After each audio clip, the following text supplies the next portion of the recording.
Ooh, what's up, nerds and geeks? My name is OMG, WTF, LFO, FCWVRB. Welcome back to more Total Extreme Wrestling 2016.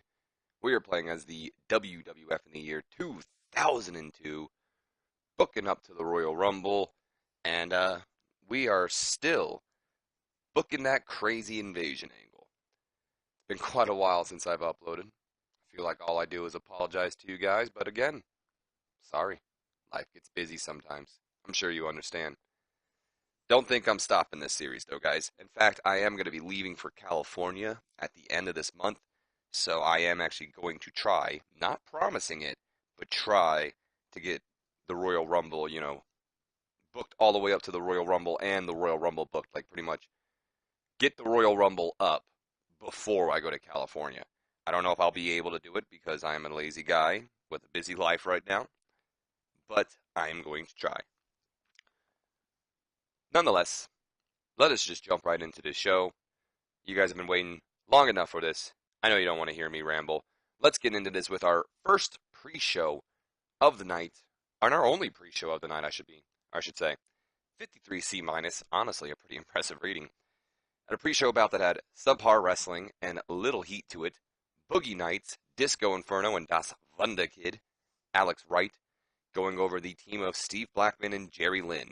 Interesting team. Just kind of threw it together. After 8 minutes and 9 seconds, when Das Wunderkid Alex Wright defeats Steve Blackman. I thought for sure it would have been Jerry Lynn, but he defeats Steve Blackman with a hangman's neckbreaker. Okay. Jerry Lynn with a 52, Blackman also with a 52, Disco with a 53, and believe it or not, despite being an opener, Alex Wright, Das Wunderkid, with a 55. Best of the night, or best of the match, I should say. Disco, improving in performance as well. Can't complain too much. As we move on to our opening segment of the night, nerds and geeks, we open up Thursday Night Nitro with a 99 A-star rating. Opens up with the 2001 King of the Ring, Chris Benoit, making his way down to the ring alongside his mentor, the Nature Boy, Ric Flair. But, they're both superstars. They're dressed to impress tonight. They're looking good. Benoit, he's carrying, 2001's King of the Ring crown. I'd like to imagine in my WWF that every year there's a new crown. He's not wearing the crown. He's just carrying it down like some Deacon Bishop kind of thing, like Deacon Batista, think of that. And he's carrying it down to the ring. Once in the ring, Ric Flair goes to take the mic and he goes, I'm sorry. I can't tell, are you booing or are you wooing? Either way, pipe down, will ya? The Nature Boys has the mic. Now in 2 weeks' time, baby, we've got the Royal Rumble. And at this year's Royal Rumble, not only will the Nature Boy, for the first time in 8 years be representing WCW in this year's Royal Rumble, but also my protege, the Canadian Crippler, cashes in on not only his King of the Ring opportunity and steps up to do what Booker T could not do, step up to do only what he could do at the Royal Rumble. Chris Benoit steps up to defeat Kurt Angle once again to become the WCW World Champion, baby, for the second time in his career. Woo! And then while he's wooing, Booker T's music goes off, and out comes the former WCW World Champion, the four-time WCW World Champion. Let's pull up the good old notepad here as Booker takes the mic and he says, "Tell me you didn't just say that. I know you didn't just come out here and straight up lie to these WCW fans. Benoit, the only guy who can beat Kurt. You two like to bring up that Kurt's got my number and how Benoit has Kurt's number. But if memory serves me right, didn't Kurt beat your ass at Mania last year? I mean, I would know. I was in the damn audience that night. So don't come out here and lie to all these people and parade Benoit around to be the Messiah around to be the Messiah when it's been proven in big match situation he comes up short every damn time." Rick then goes to, respond to Booker T, but Benoit, who took a little bit of offense to that, rips the mic right out of Benoit's fan. He says, "You shut the hell up, Booker. Ever since I joined sides with WCW, a team that actually appreciates me, Ever since Ric Flair took me under his wing as his protege, I've been unstoppable. And every time Kurt has stepped up to me since, I've put him down. You know, Chris, you talk a big game. Let's not act like you didn't just drop the one damn title we had from the WWF back to them when you lost to The Undertaker. Hell, I bet you right here, right now, that you couldn't even beat me one-on-one. What the hell makes you think you can beat Kurt when you can't even beat me? And then Benoit's like, can't beat you? What are you talking about? It's funny how you bring up my loss to the dead man, but you don't bring up my successful title defense against you. Are you really that delusional? Do you not remember the plan once again, or do you just not care? Well, you see, unlike our previous plan to take both belts at the Rumble, then you just decided to blow it up with your own selfishness. But unlike the previous plan, this one actually happened. The whole plan was to make you look like a WWF guy until we wanted to strike. I took the fall on purpose, and you damn well know that. And then, of course, Benoit, still a little delusional here. He's like, talk, talk, talk. That's all you do, Book. Plan or no plan, my hand was raised that night, and that's all that matters. I could beat you anywhere at any time. In fact, I just came up with a brilliant idea. How about tonight, in tonight's main event, I make you tap out in front of everyone around the world. And Book's like, you know, if it's a match you want, it's a match you'll get. But I ain't fighting for free. You want to fight me, Chris? You're going to have to put something on the line. So I'll face you tonight. If you put your crown on the line. And Rick, of course, sees what Booker's trying to do here. I think we all see what Booker's trying to do here. He's pretty much used Benoit's ego against him to try to get him to put not only the King of the Ring crown on the line, but what comes along with the King of the Ring crown, that championship match at the Rumble. So Rick, of course, like I said, he sees what's happening. He kind of, pulls Benoit to the side, starts whispering in his ear. Benoit's not having any of it. He says, shut up, Rick. I know the risk. You want to step up, Book? You're on. And Book's satisfied because his plan pretty much worked. He goes, then I'll see you in the main event tonight, sucker. And after tonight, everyone will be hailing King Booker. And that sets up our main event of the night. First time in Nitro history. First time, honestly, probably on television. King of the Ring. It's going to be decided. We don't even have a tournament. Ric Flair or Chris Benoit is going to be putting it on the line against Booker T. Flair's getting better at his gimmick. Heenan was weak at the announce desk, which we knew about. Strong start and got the crowd hot. Flair was a real star in this segment. Good start all around.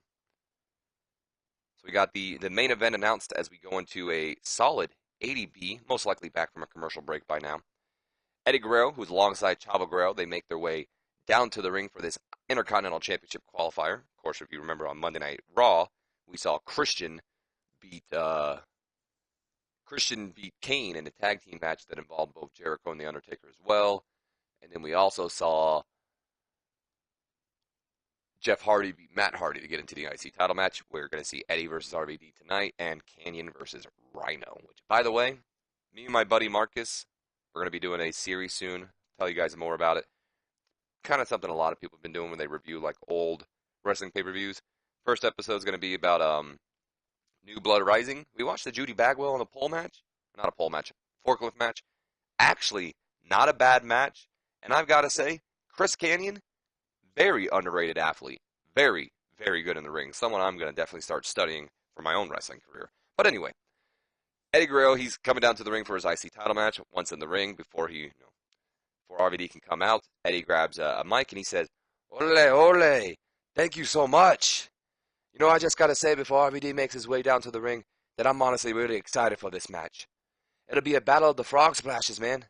I mean, of course, mine is better. But after I beat Rob tonight and go on to win the Intercontinental Championship at the Rumble, I'll practically be the world champion, Holmes. I mean, when you think about it, I'll be the Mexican champion, the Intercontinental champion. Hell, the only title I'll be missing is the U.S. title. And then I'll be champion of the world, man. But hey, one step at a time. Chavo, guard this title with your life, man. There's some real thieves around here, man. You got to keep your eye out for them, okay?" And then, of course, Chavo takes the belt and he goes, of course, ringside while RVD's music hits and Eddie and RVD get ready for their match. Eddie mentioned that there's a lot of thieves around here. I thought that was just a little funny because, well, Eddie's stole the belt, and he's obviously talking about Lance Storm stealing the belt back. Just a quick little pre-match promo. Eddie pretty much talking about how he's going to be a world champion after he wins the Intercontinental Championship. Going to be champion of the world because he's going to represent all the countries. Either way, we go into the Intercontinental Championship match.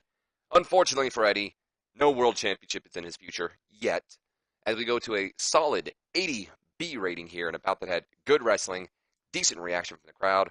ECW's Rob Van Dam going over Eddie Guerrero in 12 minutes, 42 seconds with the 5-star frog splash after the distraction from Lance Storm. Now let me explain what happened here. So I'd imagine great back and forth match, even showing. We don't know who's really going to win here. At one point, Eddie may be looking for a frog splash. I'm not sure. I mean, you know what? Yeah, probably a frog splash. I'd imagine a frog splash, and then out comes Lance Storm. Not dressed to compete. He's wearing, blue jeans and a shirt. He's not, he's not having any of this crap. He's making a beeline right towards, the ringside. He knows exactly what he's going for. He's going after Chavo. Chavo, who swings with the title and misses him, gets a last call super kick for his troubles. Lance Storm then picks up his Canadian championship, despite Eddie calling it a Mexican championship, and walks out with it, leading Eddie to be distracted, and RVD maybe hitting a move that sets him up for a 5-star frog splash. Maybe Eddie's still on the top rope. RVD runs up and hits one of those belly-to-belly suplexes where he hangs on the corner still, and then hits a 5-star.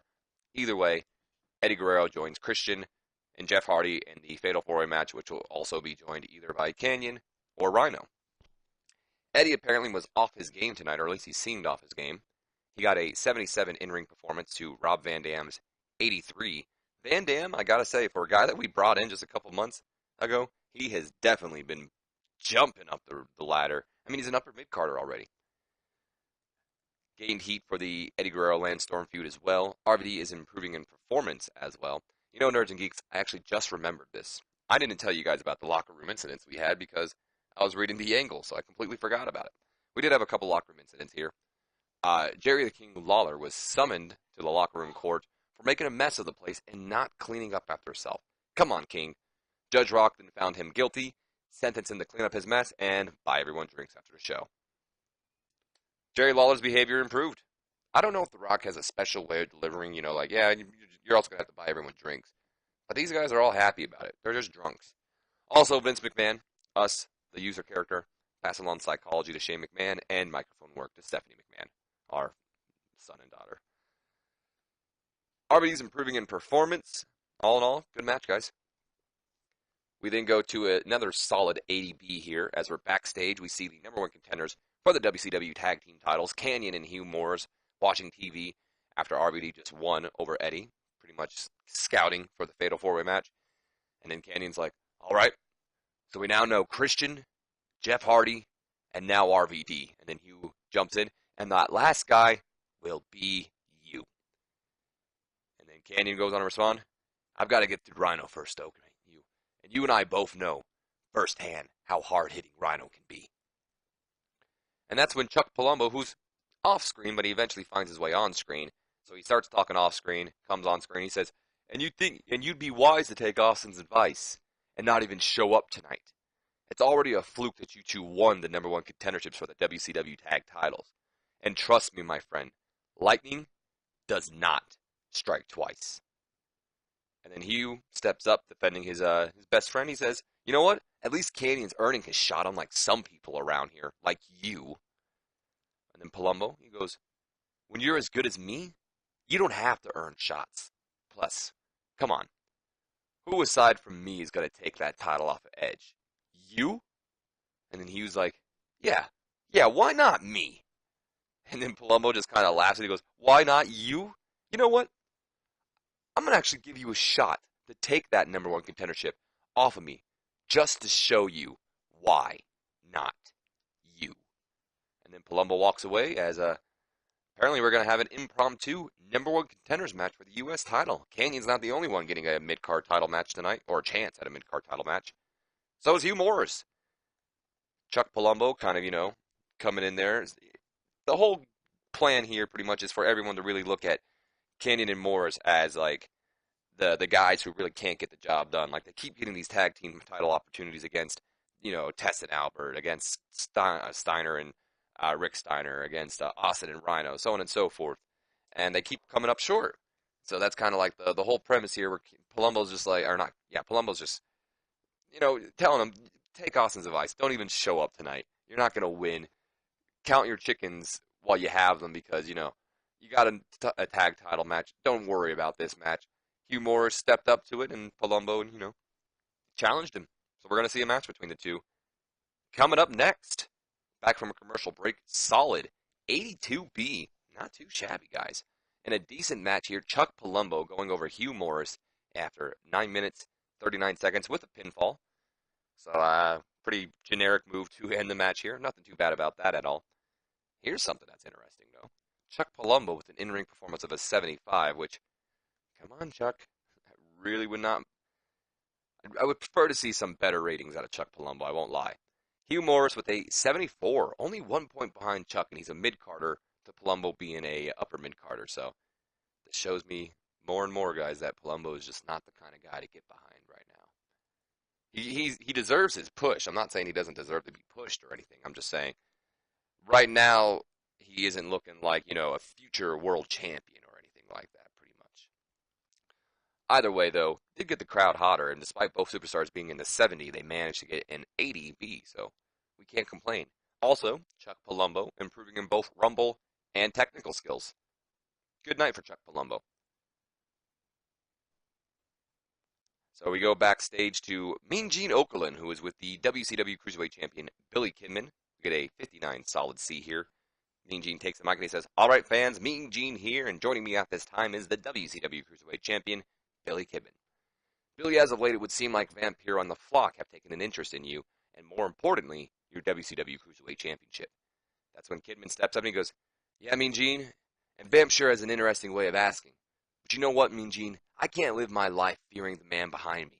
I've got other things to worry about, like tonight's title defense against a high flyer from ECW, and I honestly don't know who I'm facing. So I don't have time to worry about Vampiro, but I am expecting him. And if Vampiro wants a shot, he knows where to find me."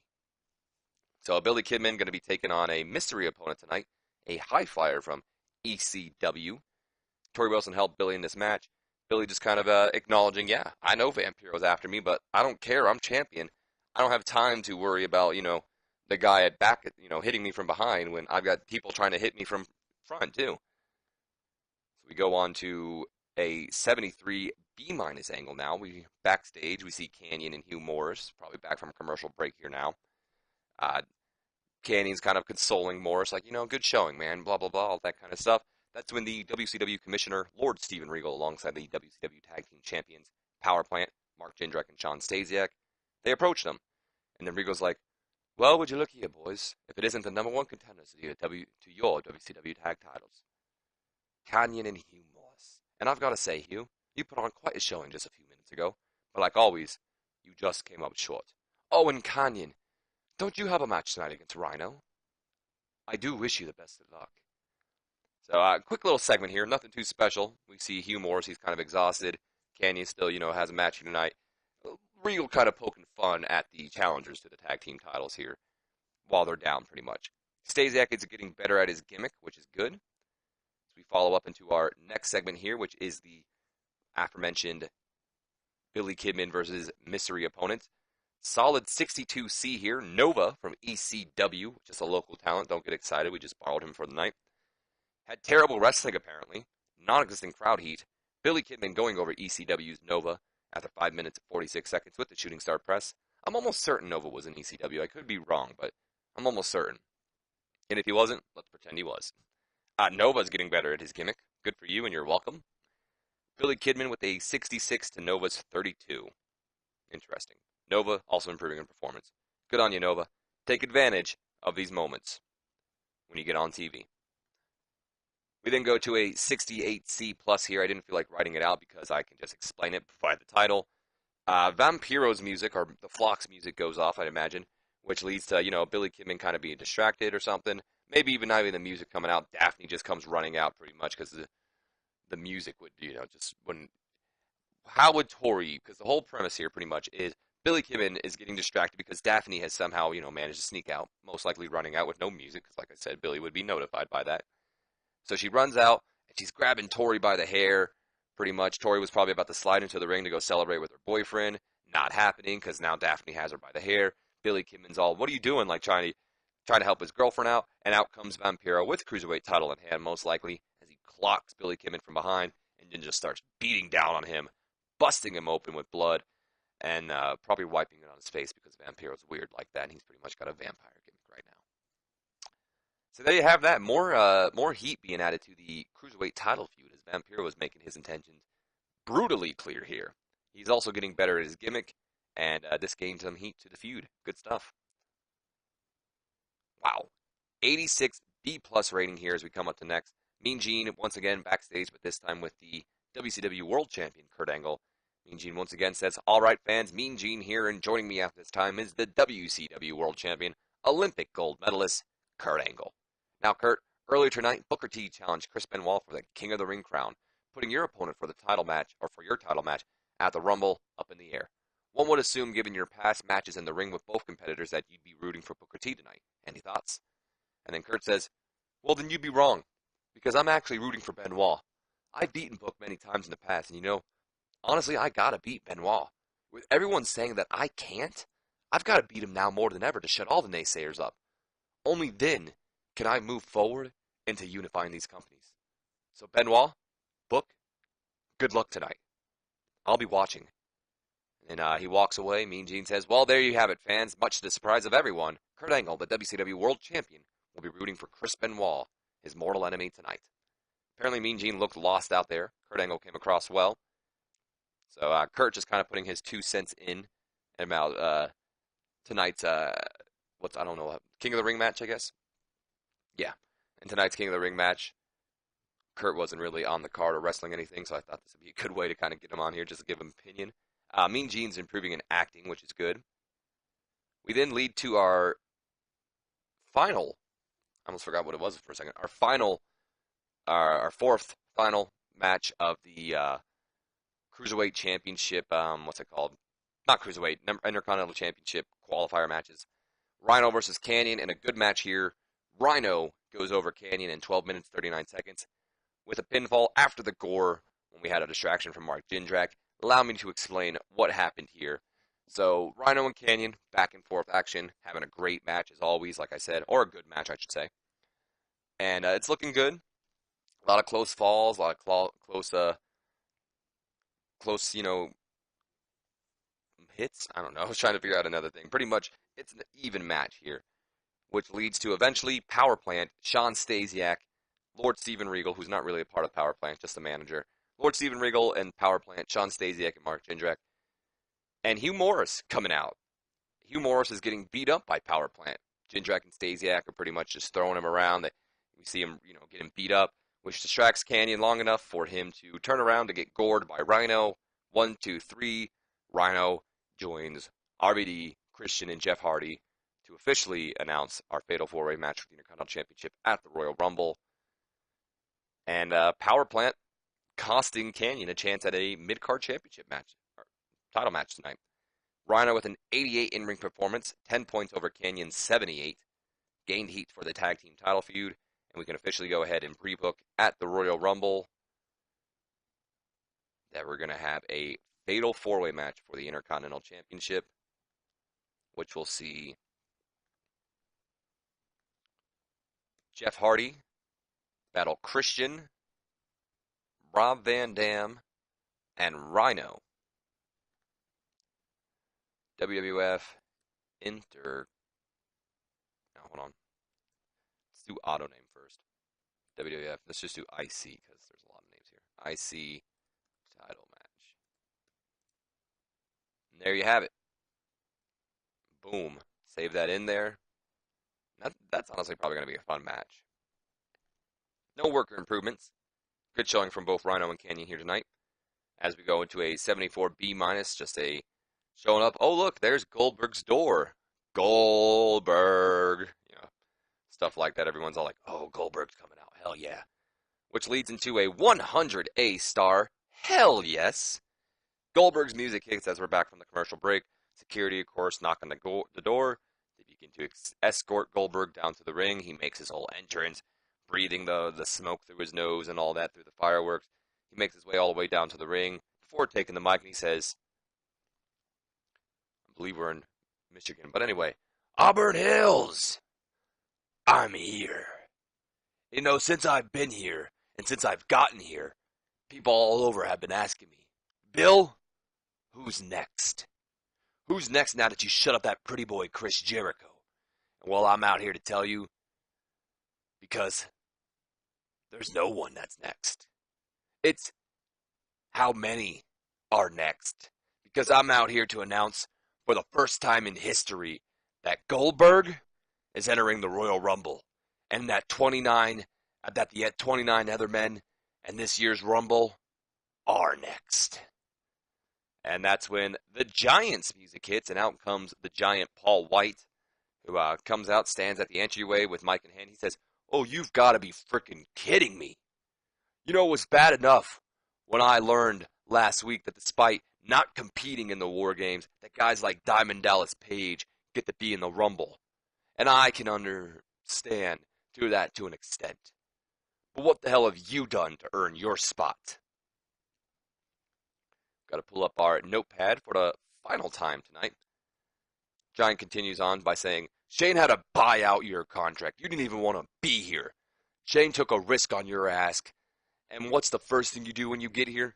Go after someone half your size all because they said some bad things about you. You mean to tell me a guy who isn't even willing to compete on Nitro gets to be in this year's Rumble after all the hard work I did?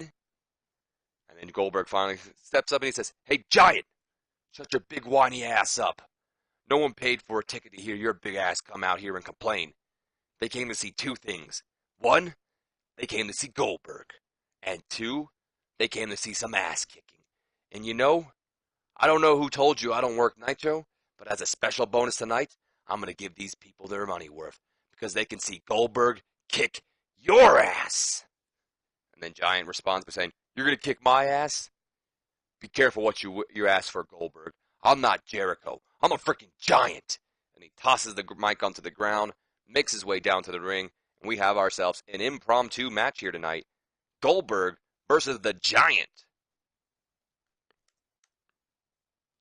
Boom, let's go ahead and get rid of all that. Bobby Heenan was weak. We go into said matchup, which gets a 78 solid B here in an exceptional match. How? In an exceptional match, Goldberg defeats the Giant in 5 minutes, 59 seconds. Again, how was this an exceptional match? By pinfall with the spear after we had a distraction from Diamond Dallas Page. So this match did not go on for long, of course, typical Goldberg match. Giant and Goldberg just probably, it was our wild brawl match for the night for one. So they're just pretty much brawling right now. DDP's music goes off. We hear the bang, which leads to Giant being distracted. Goldberg hits the spear. DDP kind of screws over his rival. Goldberg gets the victory pretty much. Suffered because of lack of selling. Commentary gave it a boost, and both Giant and Goldberg with 92s. Holy hell. Good showing here tonight. So we're just going to be jumping right into our main event. There's no angles in between here. I'd imagine there just being a commercial break. And then after the commercial break, we lead into the main event of the night between Booker T and Chris Benoit for the King of the Ring crown, which gets a 77 solid B here. So it was longer, but did worse than the 5-minute match. That's kind of funny. By a point, but still. We go to an exceptional match. Chris Benoit defeating Booker T in 16 minutes, 13 seconds after using the ropes for leverage, apparently. No, I'd imagine Ric Flair probably decked Booker T with the crown. Then Benoit rolled him up. 1, 2, 3, got the pin. Benoit says he won the King of the Ring title, but that doesn't really count because, to be honest, he was already King of the Ring. This is something I was kind of worried about when I put the King of the Ring on the line. I was thinking, is it going to show Benoit won it twice? It might, to be honest, because of that. We'll see, though. It probably did, though. Booker T with an 88. Chris Benoit with a 93. Booker's improving in performance. And Benoit still going to be facing Kurt Angle at the pay-per-view as we end off the show to get an 85B+, with no increase in popularity anywhere, no loss in popularity. Just average show, bare minimum show, pretty much. Fantastic reviews. Apparently, Joel Maximo won the CZW World Junior Heavyweight Championship last night. Look at that. Kurt Angle is the best overall worker in wrestling today. Goldberg says Jerry Lynn doesn't connect with the fans. We should probably write him off. No, Jerry Lynn's a good hand. We need him as a jobber. And we have an incident involving Steve Blackman. He's a steroid user. So we're going to fine him.